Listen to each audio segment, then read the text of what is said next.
గత ప్రభుత్వ ఆనవాళ్లను కాంగ్రెస్ సర్కార్ తొలగించే కుట్ర చేస్తోందని ఆరోపించారు బీఆర్ఎస్ నేతలు. రేవంత్ రెడ్డి ఏం చేసినా కేసీఆర్ ఆనవాళ్లు లేకుండా చెరిపేయలేరన్నారు. ప్రాజెక్టుల విషయంలో వివక్ష చూపిస్తోందని మండిపడ్డారు. ఎందుకు కేసీఆర్ కట్టిన ప్రాజెక్టులను పట్టించుకోవడం లేదని ప్రశ్నించారు గులాబీ నేతలు. ఈ నెల 25న రాష్ట్ర చరిత్రను మార్చే, తెలంగాణ భవిష్యత్తును తీర్చిదిద్దే పార్టీ వస్తోందన్నారు కవిత.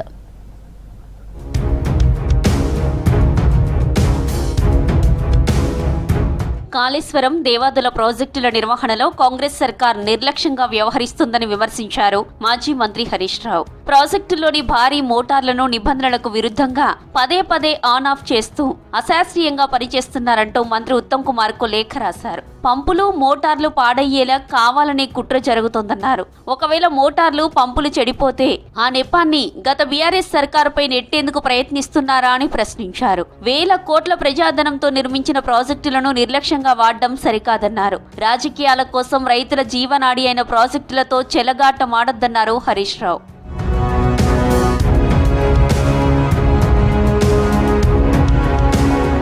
వనపర్తిలో మాజీ మంత్రి హరీష్ రావు సభకు అనుమతులు రద్దు చేయడంపై ఆగ్రహం వ్యక్తం చేశారు బీఆర్ఎస్ లీడర్లు. రేపు గొల్లపల్లి రిజర్వాయర్ నిర్మాణానికి వ్యతిరేకంగా రైతులు 100 రోజులుగా చేస్తున్న దీక్షలకు మద్దతుగా బహిరంగ సభ ఏర్పాటు చేసింది బీఆర్ఎస్.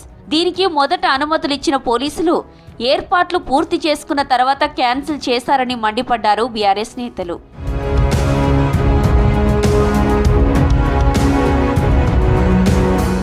ఈ నెల 25న తెలంగాణ చరిత్రను మార్చే, తెలంగాణ భవిష్యత్తును తీర్చిదిద్దే పార్టీ వస్తుందన్నారు తెలంగాణ జాగృతి అధ్యక్షురాలు కవిత. పార్టీ ఆవిర్భావం రోజు అద్భుతమైన ఎజెండా ప్రకటిస్తామన్నారు. వెలుగుమట్ల తరహాలో 3 ఏళ్ల పాటు ప్రజల్లోనే ఉండి సమస్యలపై పోరాడతామని చెప్పారు. ప్రశ్నిస్తాం, పోరాడతాం, పరిష్కరిస్తాం అనే నినాదంతో ముందుకెళ్తామన్నారు కవిత. బీఆర్ఎస్ పార్టీ కూడా ఒక అచేతనమైన స్థితిలో పార్టీని వదిలిపెట్టి కాంగ్రెస్ లకు పోయినటువంటి ఎమ్మెల్యేలు కూడా మొయ్యాల్సిన పరిస్థితిలో ఇవాళ ఉండడం. అందుకే గద్వాలలో సీడుపత్తి రైతులకు అన్యాయం జరిగితే రాదు, బీఆర్ఎస్ పార్టీ రాదు, అడగదు.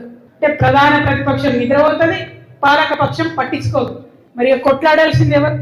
ప్రజల పక్షాన నిలబడాల్సింది ఎవరు? కేవలం ఒకటే పేరు రాష్ట్రమంతా వినిపిస్తున్నది, అది జాగృతి పేరు మాత్రమే.